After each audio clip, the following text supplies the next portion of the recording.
So at any rate, this workshop that we're doing today is one that I've been thinking about for decades. It's a workshop on growing a church. And oh God, do not let him in. Whatever happens, no matter how much he begs, do not let him in. Oh, go ahead, let him in.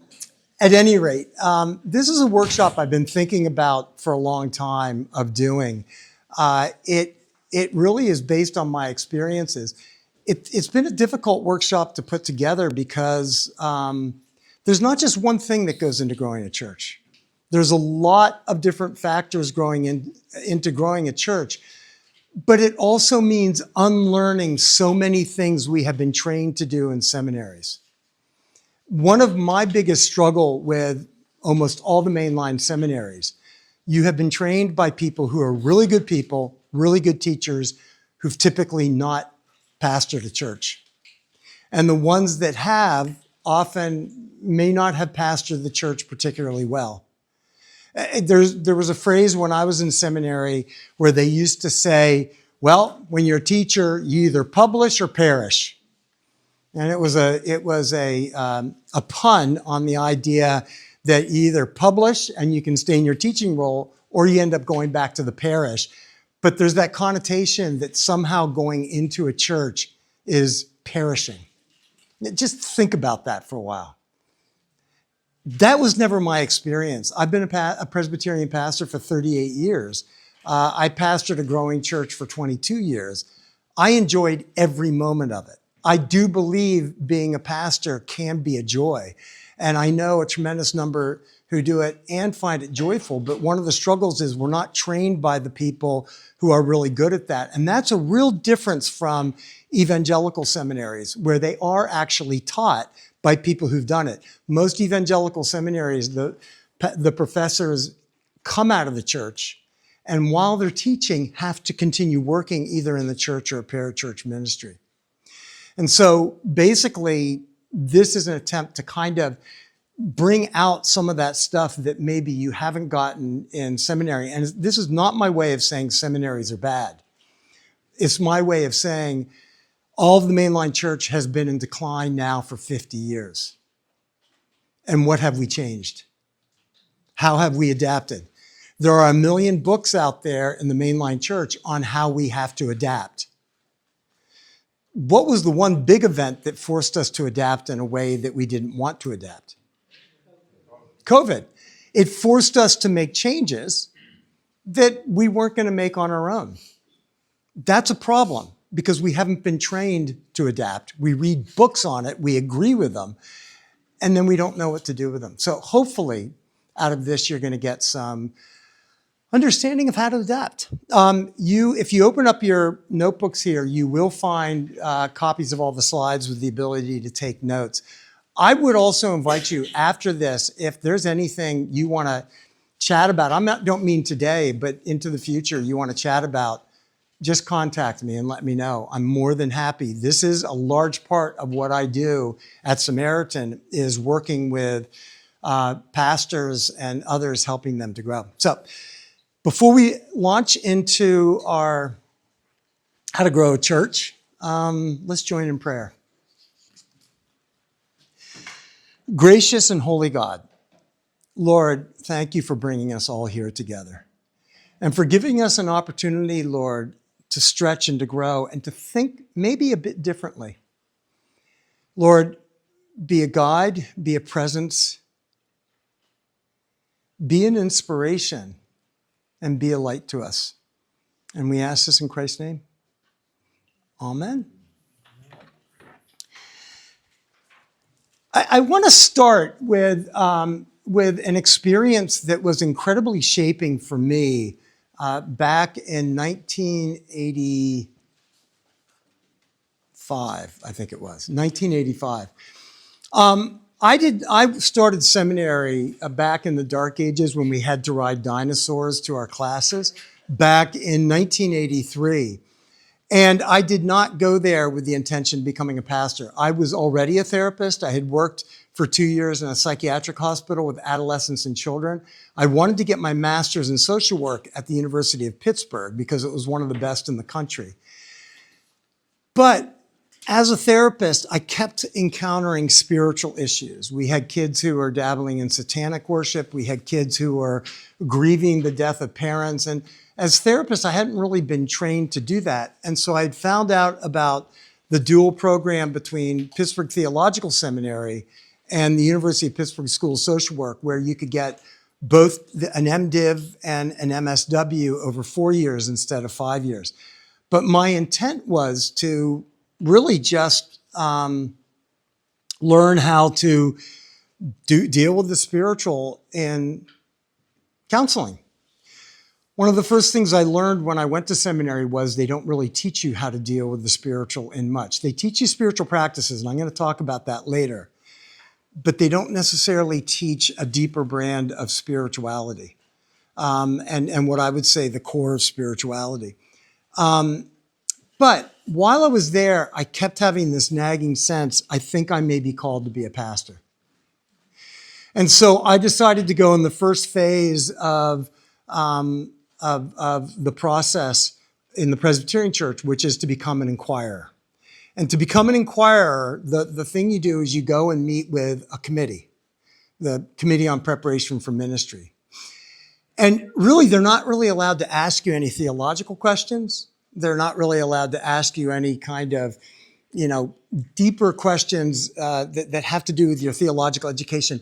They're there to listen to your story and to then determine, and I use that word intentionally, even though they might use the word discern, they determine whether you should enter into the beginning process of becoming a pastor.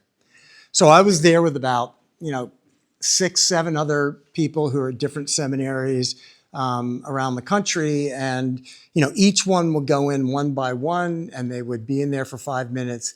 And then they would come out, and a minute later, somebody would come out and say, congratulations, you're now an inquirer.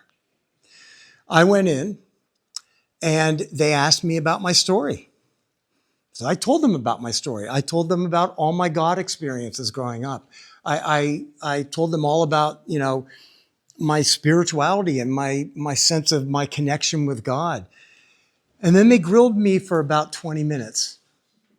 There were people who just didn't like my story. I mean, that's a problem. It's my story. But they didn't like it. And they grilled me for it. And then after those 15, 20 minutes, like nobody was coming out to say, congratulations, you're an inquirer. After about 10 minutes, and there was one woman was going, what did you say in there? Because they just rubber stamp everybody. That made me feel really good. They came out and they said, there are pastors and others on the committee who have a problem with your story.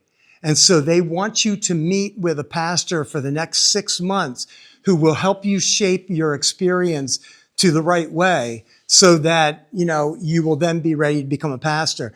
And basically, I met with a guy for once a month.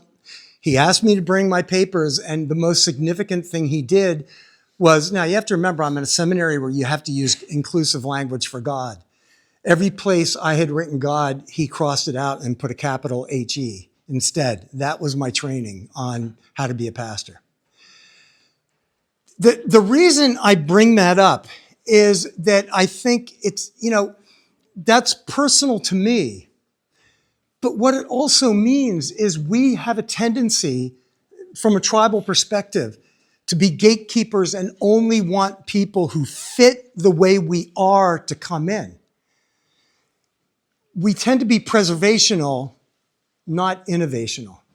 We tend to focus on preservation rather than innovation.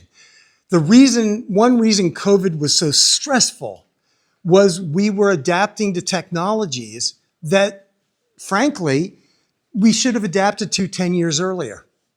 I mean, I will tell you, and there are a lot of things I'm going to say where you're going to think today I'm bragging. I'm not. I'm telling you because it's part of our history. We started live streaming in 2010. We bought all the equipment in 2008, and we couldn't find anybody to tell us how to do it.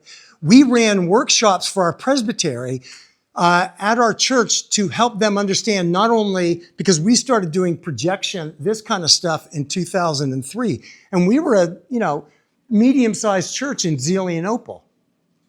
It was so hard to get anybody interested in what we were trying to teach because we are in traditions that focus on preservation, not innovation. And we become scared of innovation. And quite frankly, I was scared of innovation. But I also realized if I was not going to be open to it, no one else would be. The problem was that my experience also confirmed my experience from 10 years earlier. I had grown up actually in this church, and this is a great church, so this is not a comment about the church. But I did not want to become a member of the church because at the time, at 15, I didn't know whether I wanted to even consider myself a Christian. My father had a rule. You have to go through confirmation class, and if you're not going to join, you have to go to the board meeting and say that you don't want to join. And I did that. I stood up during the meeting and said, I'm not choosing to join at the time. My situation is a little bit different from most. It wasn't because I found church boring, but it was because I had an intense sense of spirituality, and I didn't feel like the church was spiritual enough. At 15 years old, I declared myself to be spiritual but not religious because I really felt like the church was more about people coming together, being social places. At the time, the years before, they had changed pastors when I turned 15, but they had somebody who was kind of a classic Presbyterian pastor who just would tell us we're all worms and depraved and, all bad, and it's only God's grace that we get anywhere. But I had walked away from the church as a spiritual but not religious. And I developed a passion then to reach people like me in the church world. I felt called to reach people like me in a church world that wasn't interested in people like me. That, as my experience showed, criticized people like me. Now, I'm not going to go into detail about the story that I shared with the Committee on Preparation for Ministry because there was actually nothing there. There were weird experiences, like working with a client who saw Jesus in the window, who was bipolar and psychotic. And yet what he saw of Jesus in the window gave him guidance on how to get better. But that was not a story for whatever reason. It didn't resonate with them because it didn't fit their concept. What happened in walking away, though, this experience and others, it increased my passion for understanding the spirituality that so many people are seeking, wanting to help people grow spiritually and creating a church when I became a pastor that did both. And again, we are in denominations that are ambivalent about all three. My purpose here is not to criticize denominations. My purpose here is to try to get all of us thinking in a different way. And that's really what I'm going to be focusing on for today. So basically, this workshop is based on my experiences of growing churches and organizations by focusing on the spiritual and also learning the practical. So just to give you a little bit of my background, I started out as an associate pastor in a church in Murraysville. When I started out in 1988, we were a church of 450. By the time I left to work on my PhD in spirituality, spiritual formation, in 1991, we were a church of 535. So as an associate pastor, I was able to have a fantastic mentor in a pastor named Jack Hodges, who's now retired and living in Baltimore. But Jack was a great person to work with because I really learned how to create a healthy church from him. But I also learned elements on what to do for a growing church. I went to Calvin Presbyterian Church in 1996, and basically you can tell over the course of the years until 2000, I don't have 2017. This is all based on records. I still have my computer. So you can tell there's a huge jump from here to here because, well, I have the original records of when I went to Calvin Church, but then in 2000, Apple did a whole new operating system and I just lost all my records from before that. But you can see we steadily grew over the course of years to when I left, we were a much larger church. It was a church that had been in 35 years of decline. It was mostly an older church that was falling apart. By the time I left, we were a church and when I started, we were a church that had about 7 kids in the youth group. By the time we got to about 2013, 2015, we had about 85 kids in our youth group of all different ages with interns and things like that. And I did not run the youth program. Bruce Smith did and was fantastic at it. We were multi-ages. We had exploded in mission, and we also had done 2.5 million in expansions, renovations, and buying properties around the church. Again, I'm not saying this as bragging. I'm saying this as background because I think it's important when you're learning this kind of stuff, you're learning from someone who has experience in growth. And by the way, I would love to think there's something special about me, but my best talent is being frustrated and feeling like I'm an imposter and then going out and talking to people who know what they're doing and learning from them, which means not going to academics, but means I went and talked to people who knew how to grow churches. One of the things foundational I did back before I came in 1996, while I was finishing up my PhD, I started going to non-denominational workshops because what I noticed was in the non-denominational world, when they do conferences and things, the keynote speakers, the workshop leaders are all people who are doing it. When we do keynotes, we tend to choose academics who study what other people do. And I wanted to learn from people who did. So it was very weird because I would go to these evangelical and Pentecostal things, and I would be at a table where everybody would be going around saying, when were you saved? When were you saved? And I was just like, oh, crap, I hope they don't talk to me because I don't think I have a story for them because I don't think I ever had that born again experience. I've had significant number of spiritual experiences, but not that one born again experience that took me from, struggling and all that to just coming back to the church. At the same time, we took on a ministry at Calvin Church for 2 years to come alongside a church up in Butler, Trinity Presbyterian Church. Trinity Presbyterian Church, when Dennis Molnar left there as pastor in 2010, 200-member church. It was a nice church. I knew some of the people there. They did what a lot of churches do and a lot of search committees do. We've got to get a nice young pastor and his family so that they can reach the families in the area. And they did that. And over the course of 4 years, that guy did something that takes a tremendous amount of talent, which is he took that church from 200 members down to 17. That's a talent. It's not a good one. He ended up renouncing the whole denomination. He left and I guess started a church in his basement, and I don't know what's going on with that. The presbytery asked us to come alongside to see if we could start helping the church going. So in essence, during those 2 years, I was a yoked pastor for Calvin Presbyterian Church, which is a 500-member church, and this other church that was about 30 members. But over the course of 2 years, we were able to take them from 30 in membership to about 42 and about 25 in attendance to about 38.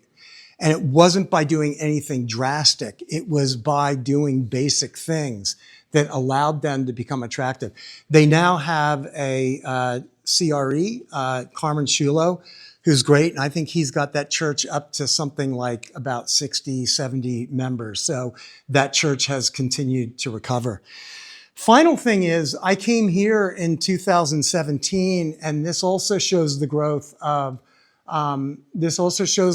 Samaritan. We started out doing about 5,000 sessions a year. Last year, we finished with about 12,462 sessions.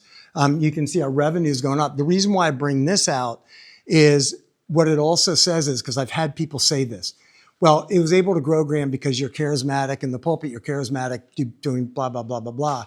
Well, I'm in the background at Samaritan. You're all seeing me right here, but really nobody sees me here at Samaritan except my clients and the staff. I'm still applying principles of growth to an organization that's not dependent upon a charismatic leader, but instead is dependent on doing foundational things that will help you to grow. Does that all make sense? Okay, that's kind of the bragging part. By the way, I'll also add, I've never shared this stuff before publicly because I'm not comfortable doing it. I will say one thing more though about something that says to me kind of the struggles of our church. So back in about 2010, I got a phone call from a pastor in Beaver Butler Presbytery, Jim Booz, who called me up on a Wednesday morning and he said, "Graham, I'm calling you up to congratulate you." And I said, "Huh?"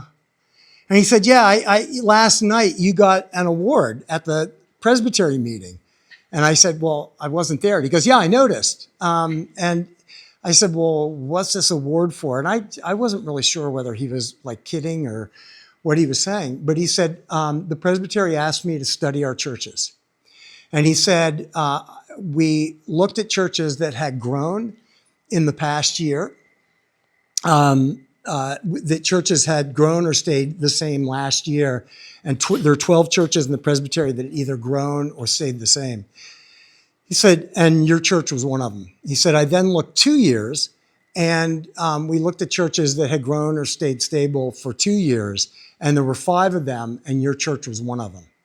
We then looked back 5 years to see how many churches had grown each year. He said it wasn't just growth, but each year. And he said there were only 2, Calvin Presbyterian Church and 4 Mile Presbyterian Church in Chippewa. And he said, then we looked back 10 years and looked at churches that had grown every year for the past 10 years. And he said, there's only one, and it was your church. So we noted you. And then he said, and this is why I'm telling the story, we should probably have people come to your church to see what you're doing. I'm still waiting for one person to come from there to see what we're doing, at least to see how to grow from what we're doing. I may or may not share a story about somebody else, but that did come, but not to see how we're growing. Basically today, what I want to do is 5 perspectives on growing a church, emphasizing spiritual experiences over religious participation. Church as transformational rather than preservational, becoming motivational rather than obligational, integrating other people's success and becoming a guide, not a pilot. I will add something. I'm probably not going to get through all this stuff today. So what I've decided to do is wherever I stop, in the next week, I'm going to make a video that we'll put up on YouTube that will just finish off this workshop, and you all can just, if you feel it's worthwhile, can go to that. So basically, let me start with this, which is emphasizing spiritual experiences over religious participation. I want to share a story that happened back in about 2014, 2013. For those of you who've been in denominations for a while, you kind of recognize back then, especially in the Presbyterian Church, there was a lot of splitting that was going on, kind of a lot of anger going on in the denomination about everything. And there was, and you know, I wasn't very involved in it, but I definitely took stands that there were people who were leaving the denomination did not like. And so one Sunday, that's me at my old church, one Sunday, there was a pastor who showed up at the church who was really kind of the leader of the group that was splitting. And he showed up and I said, "Oh, well, what are you doing here?" And he said, "Well, I just decided to come see you on a Sunday morning, see what you guys do. And I brought some people from my church." So, okay, well, that's great. Glad to see you. I was kind of like, that surprises me because he's been really critical of me. But anyway, he was there. And then afterwards we came out and he was just all smiles. He was like, "This is great. Thanks so much, Graham, blah, blah, blah, blah, blah." So on Thursday of that week, I got a phone call from our executive presbyter. And he said, "Graham, did you notice that so-and-so was at your church on Sunday?" And I said, "Yeah." He said, "Do you know why he was there?" And I said, "Well, he said he was on vacation and taking a Sunday off and he was bringing members of his church to just see what we do." He said, "Well, actually, he was trying to figure out a way to bring up charges for heresy for anything you might have said in that service." And I was kind of like, okay, are you calling me because you're bringing me up on some kind of charges? And he goes, no, the exact opposite. He came there to do that. He called me up this week and he said that was the most spiritually deep worship experience he's ever had. Because when you care about spiritual depth, it makes a difference. It doesn't mean he liked me anymore after that. Although I still kind of like him. I just, we're just in different poles. What caused him to change was that at Calvin Church, we were intentionally spiritual and intentionally experiential. This is a word I want to, if I can just get one word into your brains today that I really, really want you to take away. And by the way, we have an expert on experiential churching, which is Jordan right there. Jordan would love to tell you, and you should ask him about things he's doing in his church, making it more experiential and actually discovering church growth. And I'll share this one quick story, Jordan, which you've heard me share before. Jordan, at the end of 2024, decided, no, you can't figure out what the date was, 2023 or 2024? What's that? If you're going to keep quoting, I have to look it up. Yeah, okay. Well, I think it was 2024. And he said, I'm going to make this coming year the year of experiencing God in my church. Now, I can't guarantee you would have the same experience as him, but he said, January, the first Sunday in January, we're going to start emphasizing the experiences of God. In that month, 30 people just showed up at his church to visit. Because there's a connection there. When you are making the determination to be open to God in what you're doing, God shows up. If you make the determination, it doesn't matter whether God's there or not, God doesn't. Since then, he has really emphasized, I want to create worship services that lead people to experience and encounter God. And what's happened is that church has grown significantly over the past 2 years. I would encourage you, talk to Jordan. He's just doing great things. And I think sometimes if a church isn't in the center of a city, you don't know what they're doing. But some of the greatest things going on in churches are not in the places they look. Calvin Church, over time, we intentionally changed our worship to emphasize spiritual experience over fidelity to tradition, intellectualization, wordiness, and muted participation. One of the things I've learned in mainline denominations, we have this incredible fidelity to tradition where we feel guilty for changing things. It can be guilty for praying and doing things that aren't written in our book of prayers or our book of common worship. Feeling like we're doing something wrong if we're not reading someone else's written prayers. Another problem is we tend to over-intellectualize. And so when people share spiritual experiences, often they feel like other people doubt them or aren't really sure about them because we've created kind of an intellectual approach that doesn't know what to do with spiritual experiences that lie outside of our typical way of thinking. We tend to have wordiness. To be honest, just go back to your church after this workshop and take a look at your bulletin and look at how much words are in it. Go to a non-denominational church and notice how much words are in it. We are in a culture that likes communication through brevity and emphasizes music over words. We tend to emphasize words over music. And not only that, but we tend to write prayers and things like that in a very stilted style. In the publishing world right now, the focus is on active words. Create active sentences where the verbs are where verbs are strong and subjects are active. We tend to write in a very passive way. For example, we might say, I had this experience where I found myself in a field. That's very passive. Very active is, I had this experience and suddenly I was in this amazing field. That's active. We tend to write for things to be read, not said, and this includes the way we preach. We have a tendency to write through manuscripts, and as much as we want to write in an active way, because we've been trained academically, we tend to write in a passive way. Start watching TikTok videos or reel videos or things like that. Notice the way people talk. They don't talk in passive language. They talk in active language. They talk in points. They make their points quickly. They make them forcefully. Whereas we make our points slowly, poetically, and all the rest. It's not that the way we talk is bad. It's just not connecting. It's not experiential. We also tend to have muted participation.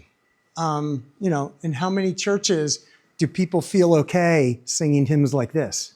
And by the way, I don't, so it's not like, I'm muted also. But in a lot of churches, you can either, non-denominational churches, you can put your hands up or keep them down. But in our church, if you do this, people are like, who is that person? What are they doing? Why are they doing that? So over time at Calvin Church, we became intentionally experiential. And we always asked, when we made changes, if we do this, will it help people experience and connect with God? I was talking with a pastor a couple weeks ago, and the pastor was talking about how in their church, they had decided every month to change the music behind the doxology. There's a lot of different tunes to doxology. And I said, well, why are you doing that? And the person said, well, I just think it's good to change. And I said, yeah, but what's the purpose underlying it? And the person said, well, it's good to challenge them with new things. And I said, yeah, but what's the real why underneath it? And the person couldn't answer. And I said, do you think by changing the tune of the doxology, people are experiencing God more? And the person said, well, I don't know. And I said, so actually you're changing to change, but you're not changing with intention. You're just doing it because you think it's good to get people exposed to something different. That's not a good reason to change. We're churches. We're not laboratories to just experiment.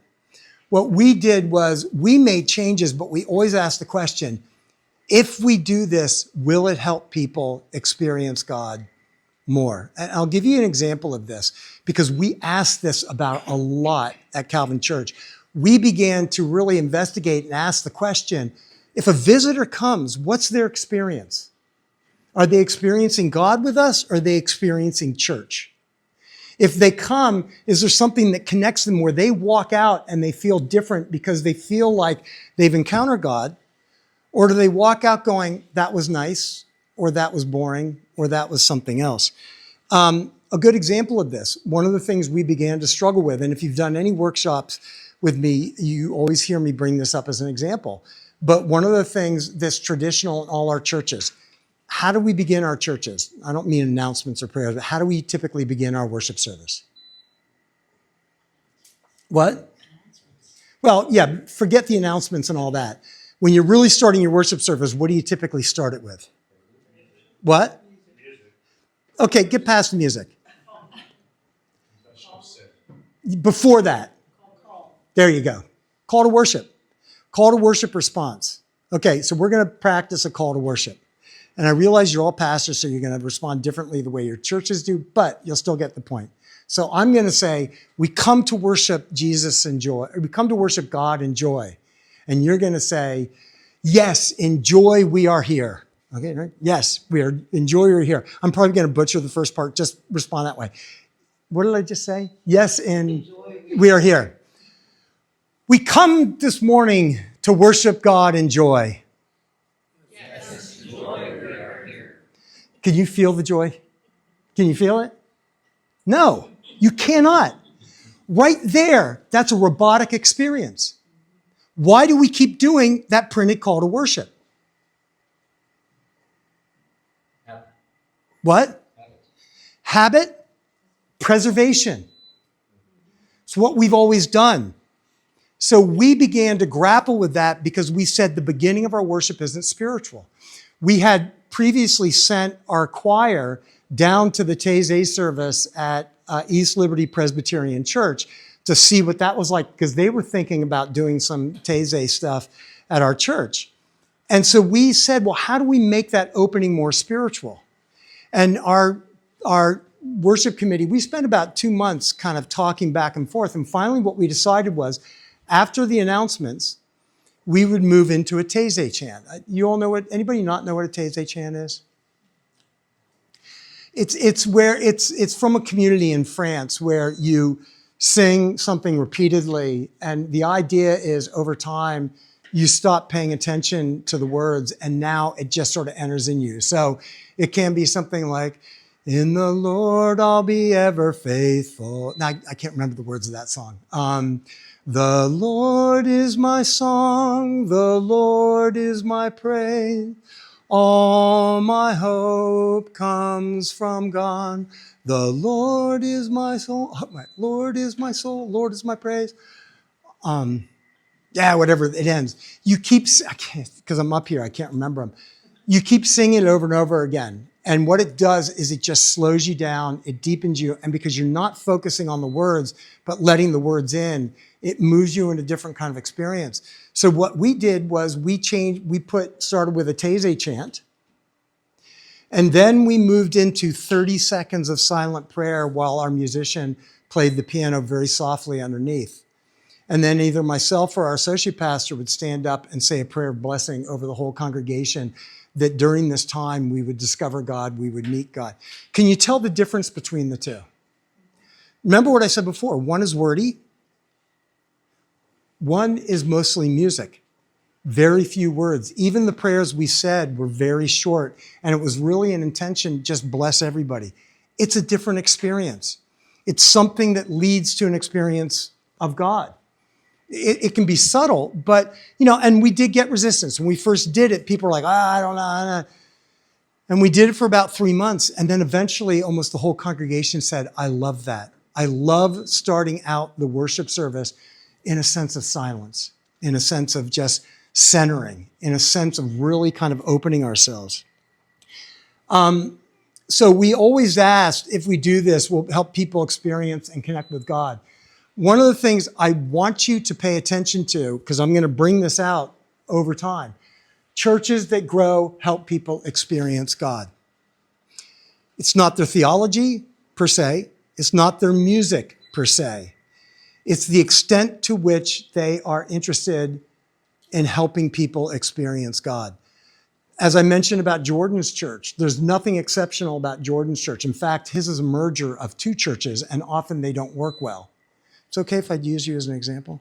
It's too late, isn't it? Yeah, we're in it now.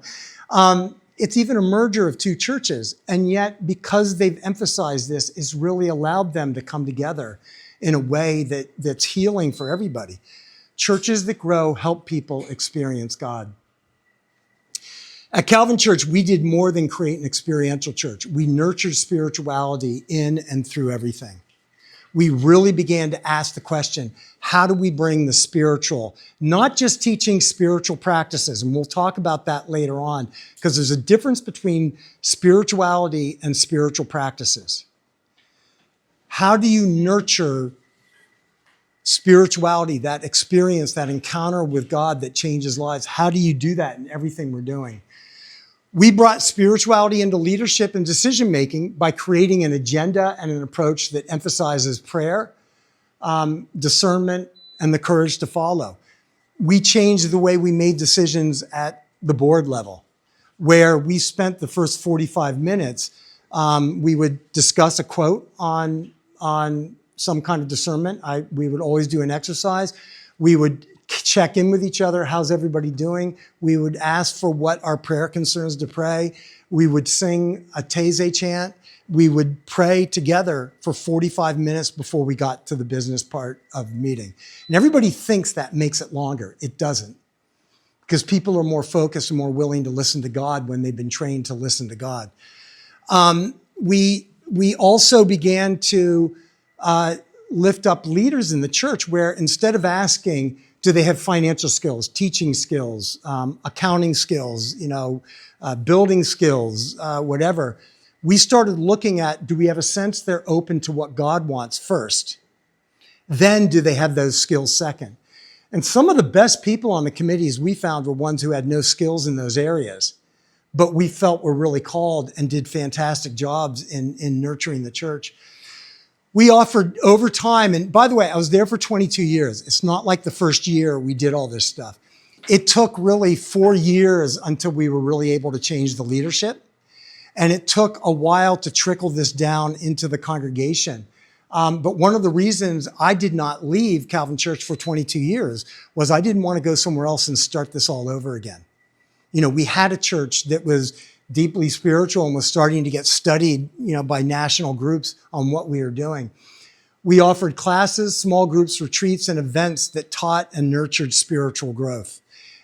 We built a labyrinth outside the church. We started devotional groups. We started a Beth Moore study. I am not evangelical, but we had people who were more evangelical in our church, so we created studies that helped them grow spiritually. We did not necessarily, we did, what's his name? Ken Ramsey's, what's his program called? The financial plan that he does. What's that? Yeah, well, he did one before that, but it's the same thing. It's financial peace and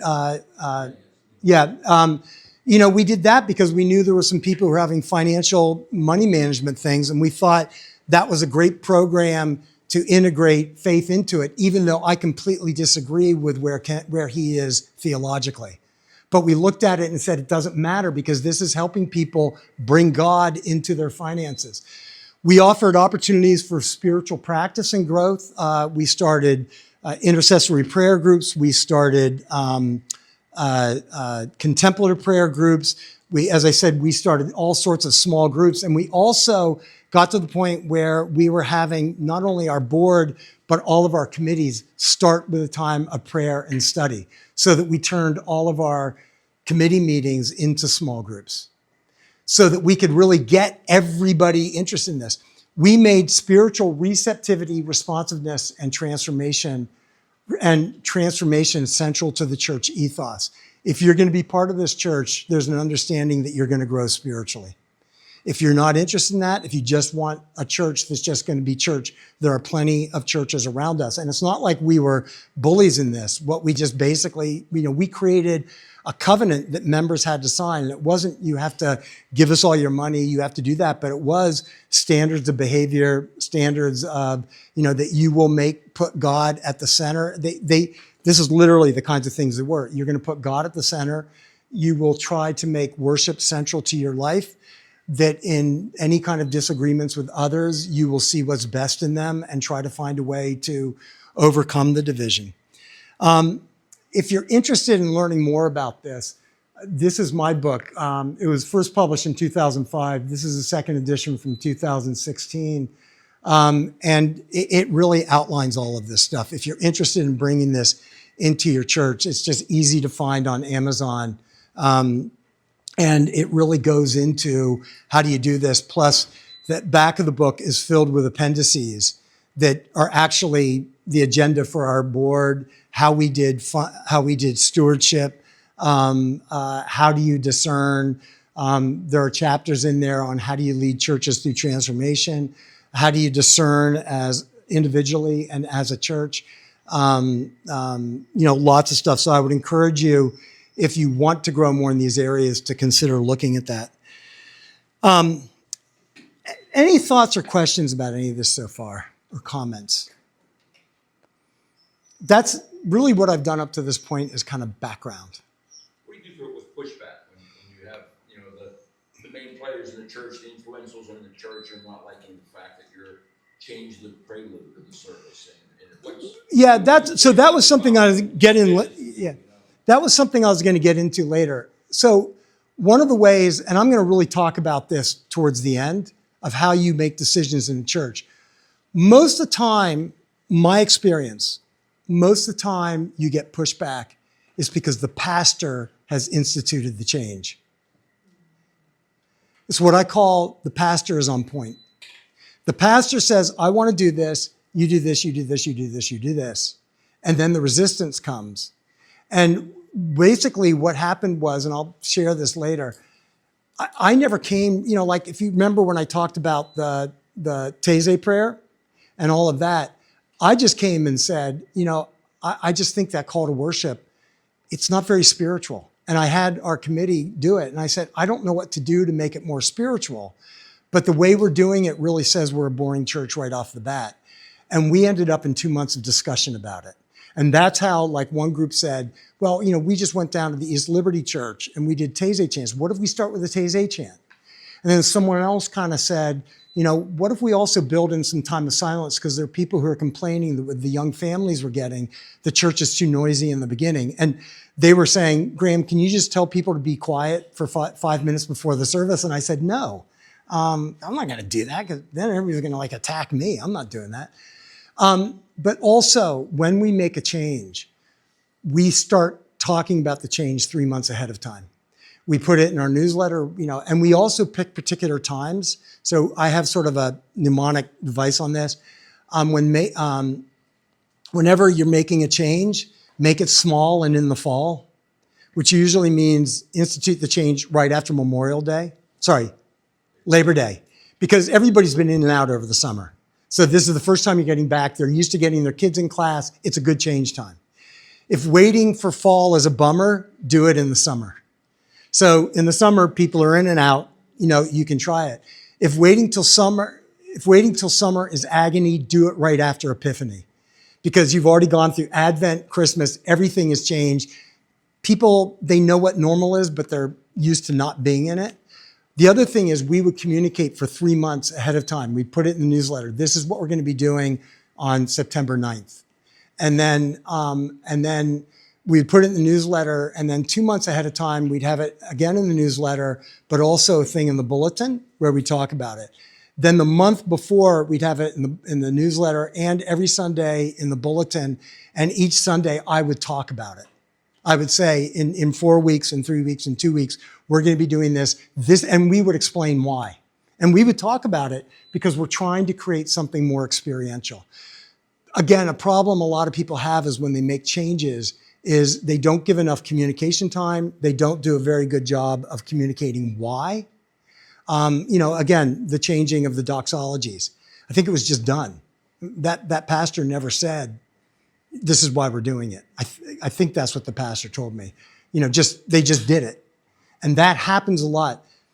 People don't tend to resist change. They resist the pace of change. People don't tend to resist change. They tend to resist surprising changes. If you bring them along and treat them with respect, the other thing too is typically when we did things, we would say this is going to be a 3-month or a 6-month experiment. And if it doesn't work, we will change it back. And so that also reduces resistance. But I'm going to talk about overcoming resistance later on this morning. Other thoughts or questions? Yeah. First of all, I agree with what you're saying, because it's my experience. I had 18 years in my context, and I wanted to ask, at some point, I tend to be patient. One of the things a long time ago, we had I served one of the two churches. They'd never had an assistant ministry. Mm-hmm. They remember when the pastor did everything, that kind of thing. So we went through this whole education, and the Sunday before the last council meeting, we came up upstairs, and I said, let's see what it would look like. And huge pushback. Mm-hmm. People were mad. They were bringing up stuff they were mad about for generations Right. in the church. So I shut it down. And for the next year, we worked on those things, right? One of the matriarchs came to me and said, if we would have voted, you would have won the vote. He said, yeah, but the church wouldn't win. Absolutely. Now, in a year, the people that were really big pushback still hated it. They didn't really like it, but they were softer. Yeah. And they ended up leaving anyway. But it was, I agree with the patient part of this. It's just that at some point, you have to keep moving forward. You do. Right? At some point, you have to keep moving forward. So I guess my question is, when there's pushback, how long does it take when you're spiritual? It depends on how big what you're doing is and how. So, for example, at Calvin Church, remember what I said? Make change small and in the fall. That that there were times when we did big things, and I'm going to talk about that later. When we would do big things, we would create a whole task force of like 15 people to do it. And they would usher the church through it. So the resistance isn't towards me. And if they're saying they want to do it and the council or the board or the session says they want to do it, you've now got something like 25 people presenting it to the congregation. They are talking with their friends. They are doing the background work. The problem is when we tend to just bring things from a hierarchy down and we do it too fast. When I worked in the psychiatric hospital, we ran a behavior modification program. And one of the things they always said is if it's not working, it's not because behavior modification doesn't work. It's either because the reinforcer isn't working. In other words, the experience they're having isn't reinforcing it. Or number two, you're asking them to take too big a step and they're not ready for it. So break the steps down. Number three, there's not a clear enough articulation as to what we're doing and why we're doing it. The big difference between us and church startups is church startups are people who want change. With us, we have to nurture change. I'm going to say something that may be a little bit controversial for some of you. Just because someone looks like they're 70 doesn't mean spiritually they're 70. We have a lot of people in declining churches who spiritually are first, second, or third graders. Don't criticize them for that. Reach out to them where they are. Help them where they are. I hear this. I have a phrase, stop living in the land of should, start living in the land of is. The land of is reality. The reality is when a church has been in decline and it's been focused on preservation, it decreases spiritual maturity. So you have to find steps to make them more mature. When I went to Calvin Church, it had been in decline for 35 years. We did not make many changes other than the board. My first year, it was me getting to know them, but I slowly started teaching spirituality and transformation in my sermons. I then started teaching classes on it. I created a small group around it that I nurtured really a lot. That's why I said it took like 4 years for a lot of this, because I spent a lot of time nurturing this stuff for 3 or 4 years. That's hard because we get impatient as pastors. Here's the response. You've been there for 18 years. Ignore that. Doesn't matter whether you've been there for 18 years. If you're going to make the transformation, it still may take 3 years to get there. And that's our own patience as leaders. When you're turning around something, it's like the Titanic, it's not going to turn around fast. It's not a rowboat. It's not a canoe. It's a monstrous ship. One of the advantages is that there's a lot of trust. Well, and the other thing we found was, yeah. You build trust. Yeah. If you say you're going to change something and then change it back, it's not like the first time. They know it's going to happen that way. Yeah. Well, when we would change things, we always would say it's an experiment. We're going to reassess it at 3 months or 6 months, and we'll see how it is. And there were a couple times where we said, this isn't working, we're cutting it off. I'm going to talk about that later. We're cutting it off. That built trust. It took 6 years to get to Eucharist every week. There you go. 6 years. Yeah. And now that's okay. Now they don't want to be without it. And I don't really That's it. care. But you're introducing an experience of God, but they're having to get used to it. Okay. Yeah. So, let me keep moving. Did you have a question? You're just stretching. Yeah, I thought I saw your hand up. That's all. It's hard to emphasize spiritual experience over religious participation because we're trained in religion and theology, not spirituality. We don't typically know the difference between spirituality and theology, so we tend to emphasize theology over spirituality. Theology are the rational conceptions we have about God and about life and about that. Spirituality are the experiences, the connection, the relationship with God. It's like the difference between philosophy and psychology. Philosophy is a rational attempt to understand something. Psychology is understanding the human mind and understanding human behavior. It's practical, it's pragmatic. Religion, we tend to also functionalize spirituality. In most of our denominations, when we talk about spirituality, we tend to talk about spiritual practices. Does that resonate? Do you recognize that? I've had many people say to me, teach me the practices that'll make you spiritual. And I'll say, I can't. And one example of this is in the counseling field. They regularly take things out of the spiritual realm and turn them into psychological techniques. Mindfulness, meditation. They really came out of both Buddhism and Christianity.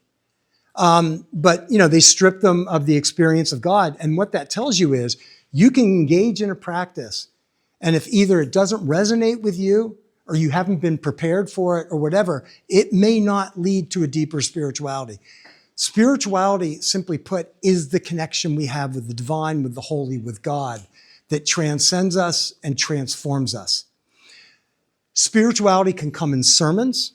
It can come walking in the woods. It can come in turning off the radio and just being in silence on the way down to where, your church or wherever you are.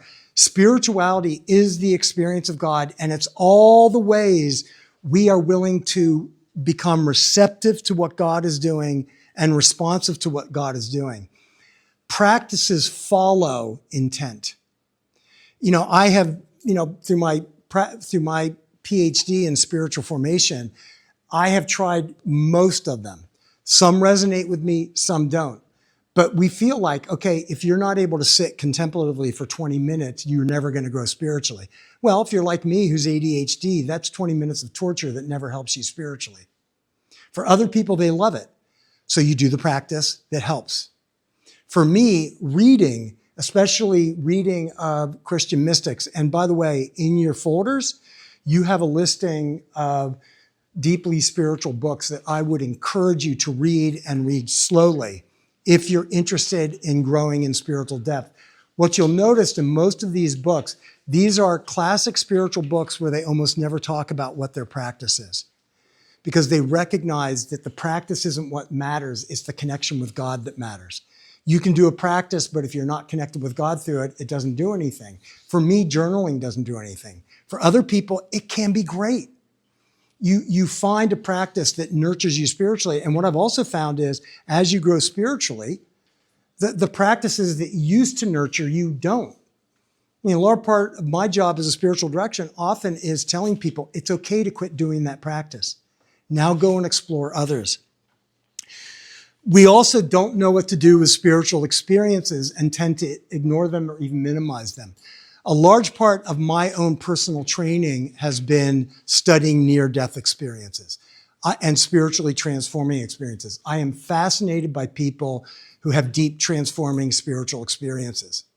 We in the church don't study near-death experiences, even though these are experiences of people saying, I met God, I met angels, I met Jesus, I met Moses, I met blah, blah, blah. And they come back and they change their whole lives as a result of that. But we don't talk about these things in the church. And what happens is people don't feel safe doing that.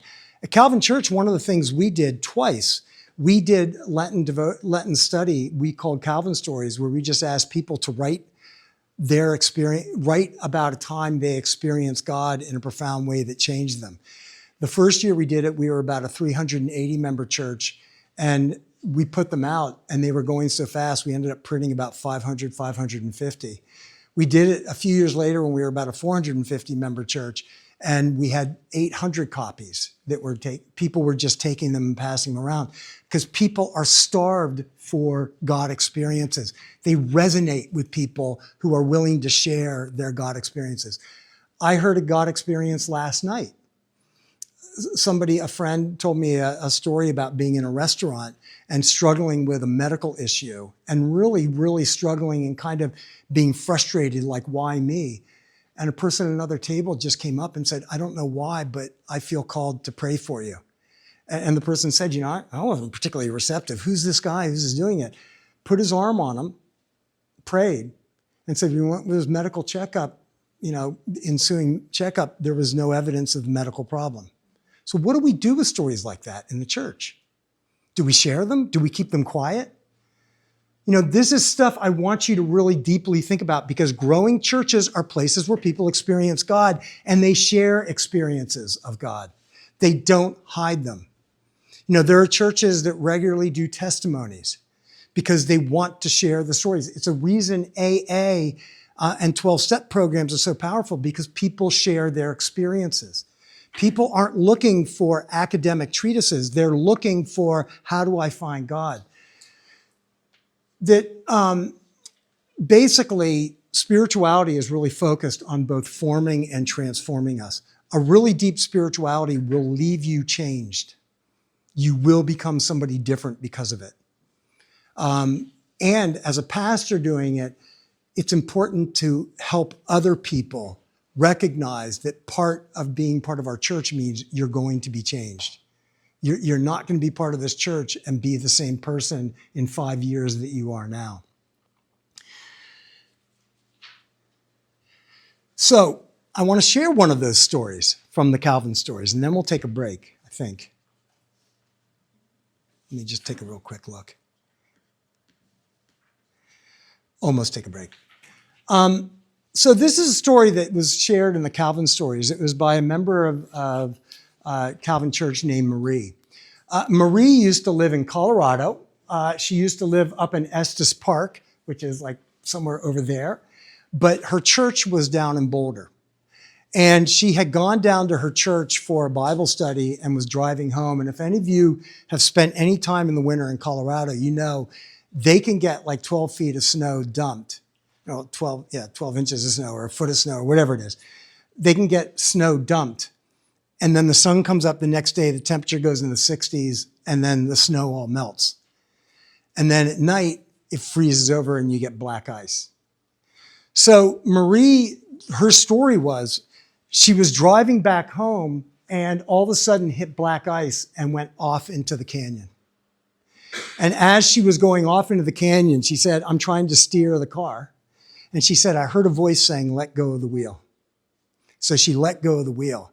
The bottom of the canyon was about 20, 25 feet down.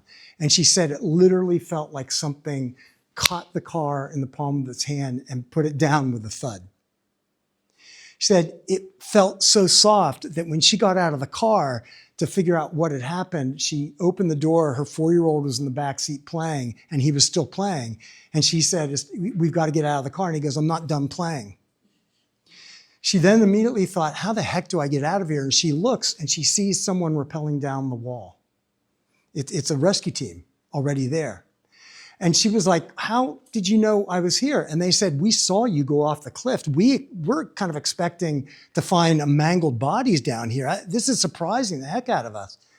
And so they got her and her son up there, got to the road, and she's like, how do I get home? And her neighbor pulls up. And she's like, what are you doing here? He goes, well, I was going to the supermarket, and for some reason, I felt like taking a more scenic route. And so he drove her home. She said, okay, so they got the car out. They took it to the car shop. I guess they felt like it was good enough to repair. They got the car out, took it to the repair shop. She went to talk to the person about the repairs, and the guy said, there's 2 broken axles in the church. We have to replace the axle in the car. Otherwise, the bottom is just kind of dented, but it's okay. And he then looked at her and said, your arms aren't broken. And she said, what do you mean? He said, well, this actually happens once or twice a year, and people have their arms broken because they're holding on to the wheel trying to steer it going down.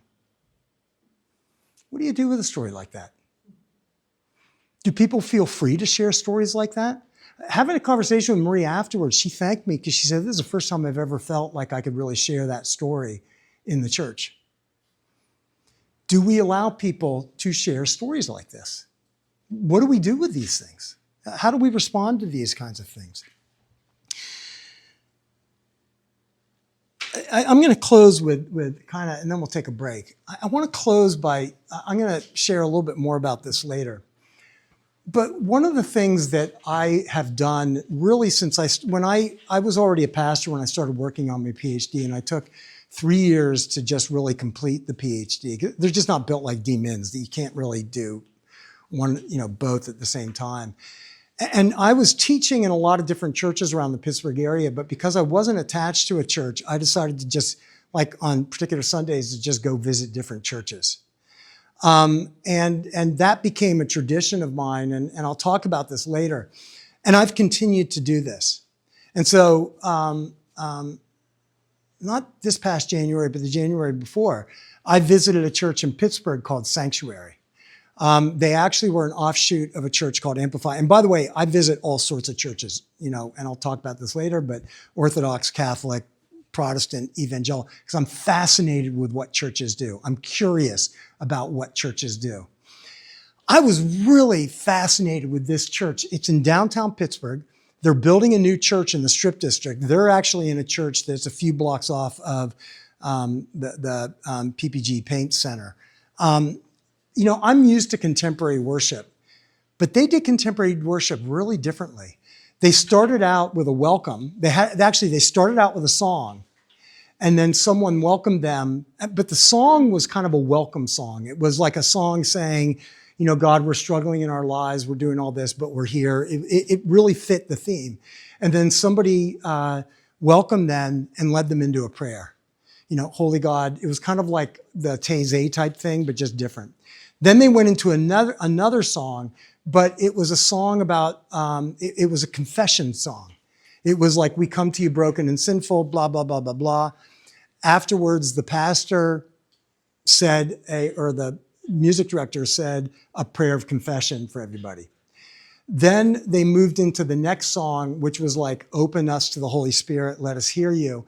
And then somebody else came out and said a prayer of openness over everybody. And then the pastor came out, talked a little bit, and then went into the sermon. And then, and the sermon was, it was 40 minutes long. So, people complain about long sermons in your church. Like these churches, they go long. Interesting, it was very practical. So never lost me in the sermon.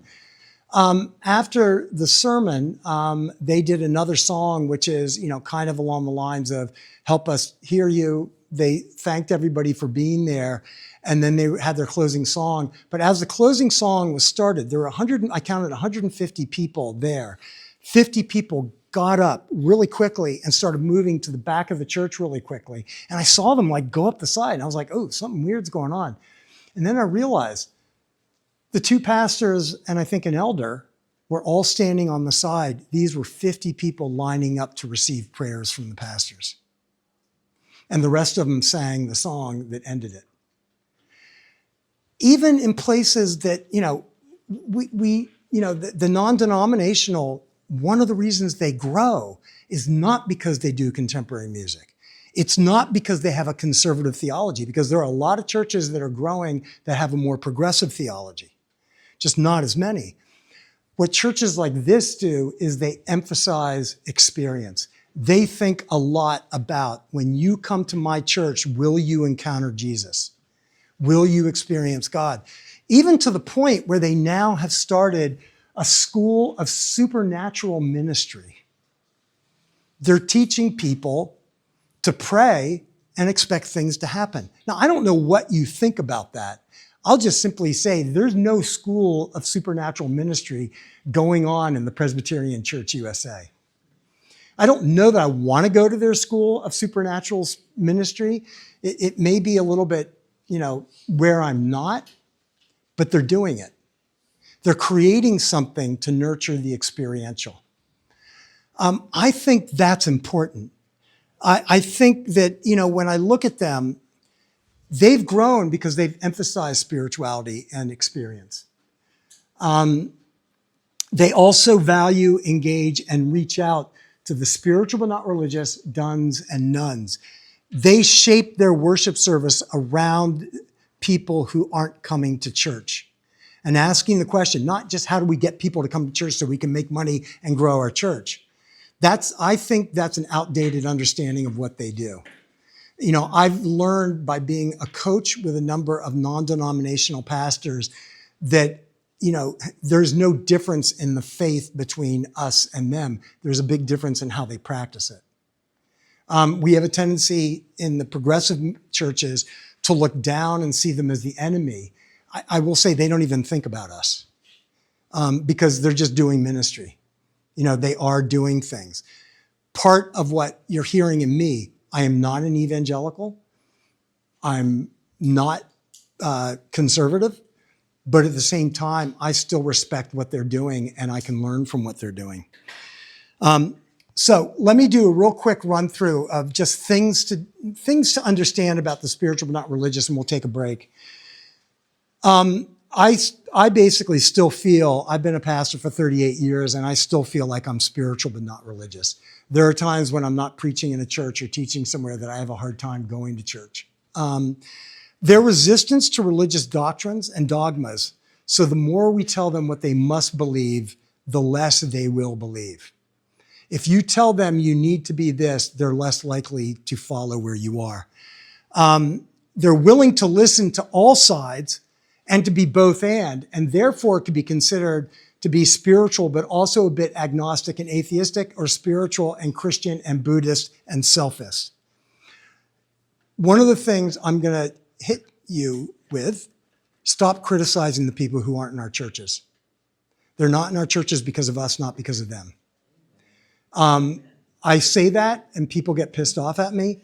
Stop. Amen. Thank you. Amen. But we have to stop looking at them as lazy. We have to stop looking at them as self-indulgent and recognize they're not with us because they don't feel like they're experiencing God when they're in church, because we have not adapted to them. They want to experience what's true rather than be told what's true. For them, truth is an experience. It's as much intuitive as it is cognitive.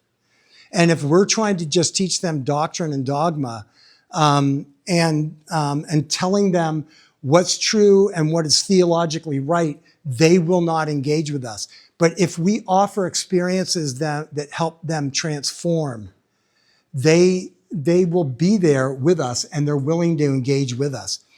They tend to be sensitive to any form of hypocrisy, especially moralizing hypocrisy. So hypocrisy by any Christian, that's progressive or conservative.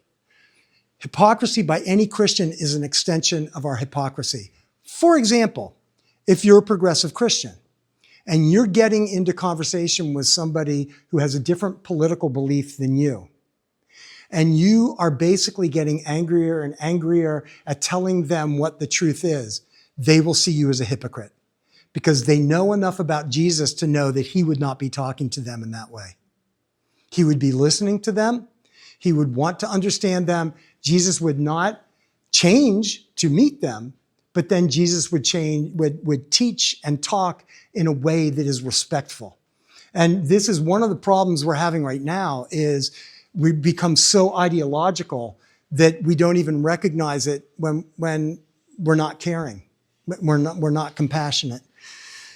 Finally, the younger generation often are spiritual but not religious, nuns, duns. So if you actually want to reach younger people, it's not by getting a nice young pastor and his family.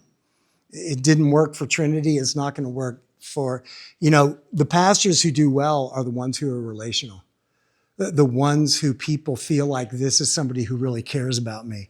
And they want, again, to experience people. If they experience you and people in your church as being caring, compassionate, and interested in them, and not just trying to get them to join the church so they could be on a committee, they will find, it may take a while for them to join or to become part of it, but they will come along.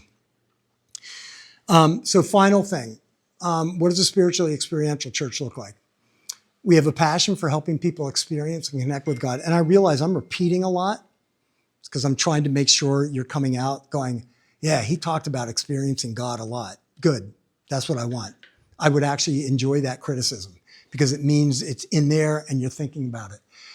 We always ask, does what we did in church today help people experience God, or did we just do what we do? We offer classes, small groups, and retreats that focus on people's struggles with life and God, while also teaching them ways to discover and experience God. A lot of our teaching is informative, not formative. It's theological, not spiritual. People, when they come to church, they want to hear you preach not just about ideas and abstract stuff. They want to come out with something that makes their life different. Guidance on how to have better relationships, guidance on how to be in their jobs, guidance on how to deal with their difficult parents or their difficult children or their difficult friends or their difficult whatever. Guidance on how do I find meaning and purpose in life. They don't just want abstract, they want practical. We teach and preach pragmatically on how to live, how to listen for God's guidance, and how to attune ourselves to God. And a spiritual experiential church helps people move beyond transactional spirituality. If I pray, God should be doing something. If I do this practice, God should be doing something for me. And it moves them into a relational spirituality, which is, God, I'm here. I'm just here.